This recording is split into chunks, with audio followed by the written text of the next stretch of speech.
Depois de inserir os seus dados de acesso ao seu contrato com os Correios, que são o código administrativo e a senha administrativa, você passa as definições de prazo de entrega.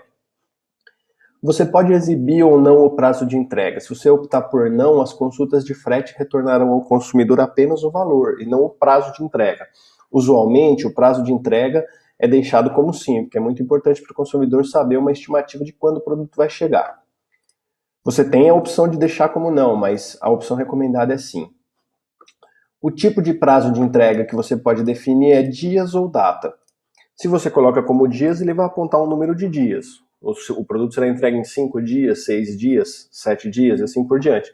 Se você coloca como data, ele vai definir a entrega está prevista para o dia X, para o dia Y e assim por diante. O mais comum é deixar como dias. A mensagem que exibe o prazo de entrega pode ser customizada. Você usa esses dois parâmetros, porcentagem S para o nome do serviço e porcentagem D para o número de dias. Então isso aqui vai ser puxado automaticamente. Você não precisa mexer no porcentagem S e não precisa mexer no porcentagem D. Você pode customizar o que está escrito em média e dias. Você pode colocar qualquer mensagem aqui. O importante é que você pense no espaço disponível para exibir isso na sua loja virtual. É importante pensar em todos os lugares onde isso vai ser exibido. Isso vai ser exibido na página de produto, no cálculo de frete disponibilizado ali, vai ser disponibilizado também no carrinho e vai ser disponibilizado também no One Step Checkout. Então é importante que essa nomenclatura aqui seja pequena, apenas para informar o consumidor.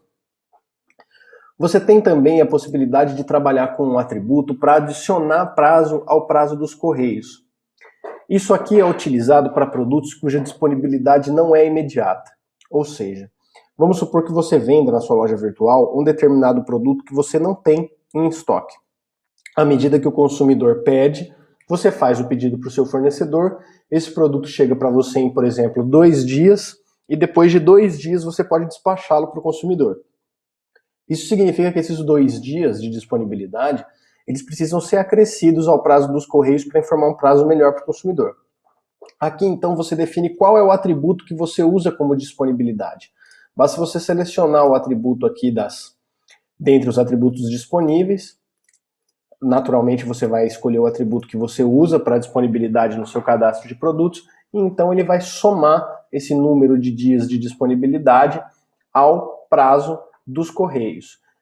No atributo disponibilidade que você vai usar aqui, é importante que ele esteja preenchido apenas com números, senão isso vai apresentar um conflito e essa funcionalidade não vai funcionar corretamente. Se você tem dúvidas a respeito da criação de atributos, consulte o tutorial específico a respeito de atributos. Definindo então o atributo de disponibilidade, o prazo é somado. É importante ressaltar que isso só funciona quando o produto não tem estoque, o produto precisa estar com estoque negativo. Se você tem estoque, pressupõe-se que a disponibilidade desse produto é imediata. Então esse prazo de disponibilidade não precisa ser acrescido. Agora, se o produto está com estoque negativo, se ele não está mais presente na sua loja virtual, no seu estoque, aí sim a disponibilidade vai ser adicionada. Essa configuração, entretanto, ela pode ser desviada. Você pode fazer um pequeno ajuste nessa configuração, que é a opção seguinte: adicionar prazo para os produtos dos Correios independente do estoque do produto. Se você coloca como sim, ele vai considerar os dias de disponibilidade cadastrados no produto, mesmo que o estoque do produto esteja positivo, mesmo que você tenha ele em estoque. Via de regra, essa não é uma configuração recomendada. Por quê? Porque aí você pode colocar dias a mais na entrega do seu produto que são desnecessários, porque muitas vezes o frete, os dias que o produto vai demorar para chegar para o consumidor, pode ser um fator decisivo para a compra. Então, se às vezes você coloca para ele adicionar os dias da disponibilidade, mesmo quando você tem o produto e já vai despachar para o consumidor, você pode acabar prejudicando a compra, porque o consumidor vai ver um prazo ali muito grande, não é o prazo real de entrega do produto. Mas fica a seu critério, de qualquer forma, definir como sim ou não. Além de você usar o atributo disponibilidade, você pode simplesmente forçar a adição de um prazo manual.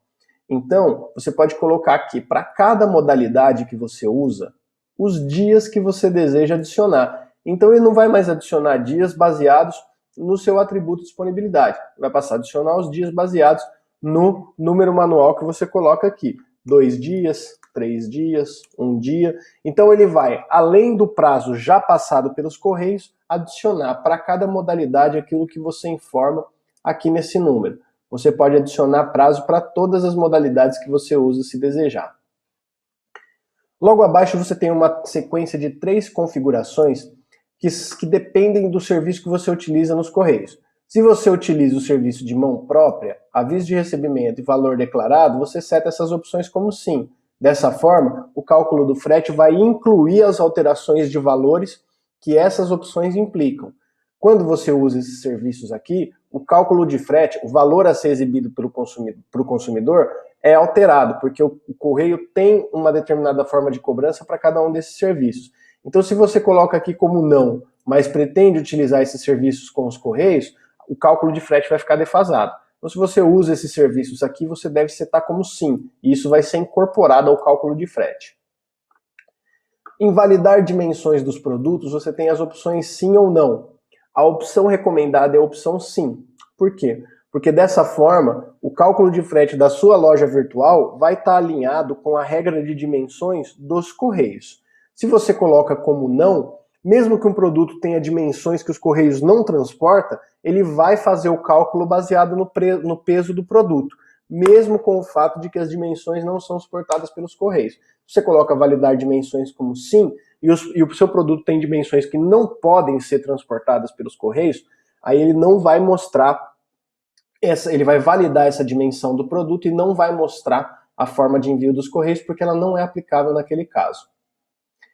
Altura padrão, comprimento padrão e largura padrão são dados que você informa aqui para que os seus produtos assumam caso você não preencha nada no cadastro de produto. Então, se o seu produto não tiver altura, comprimento e largura preenchidos, ele vai assumir essas informações como padrão.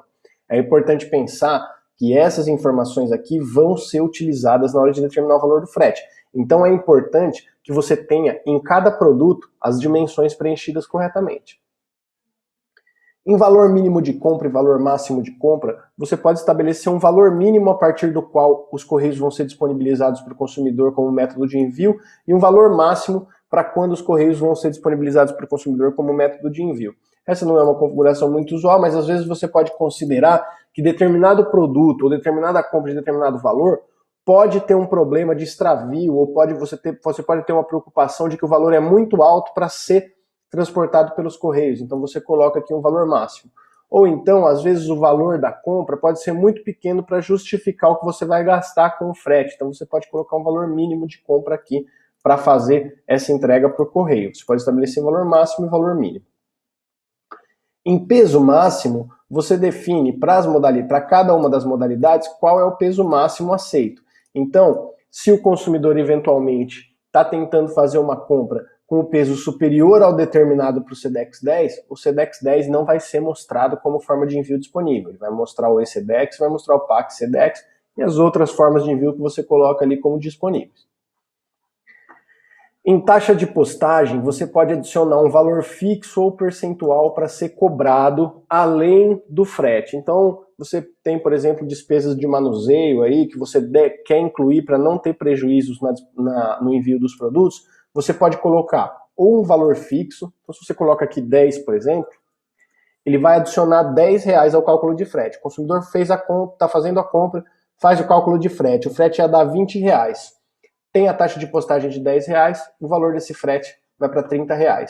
Você pode colocar como percentual, por exemplo, 5%. Esse primeiro percentual aqui se refere ao valor do frete. Então vamos colocar aqui. Se você coloca um frete de R$10 numa determinada venda e tem uma taxa de postagem percentual de 5%, ele vai aplicar 5% sobre 10, que é o valor do frete, e vai adicionar esse valor para o total do frete do consumidor. Ou você pode colocar uma taxa de postagem que é o valor do pedido, uma porcentagem do valor do pedido. Então se você coloca aqui 10%, por exemplo, ele vai calcular 10% sobre o valor total do pedido e vai acrescentar esse valor na taxa de postagem. No próximo tutorial, a gente fala de observações adicionais e finaliza o cadastro dos Correios.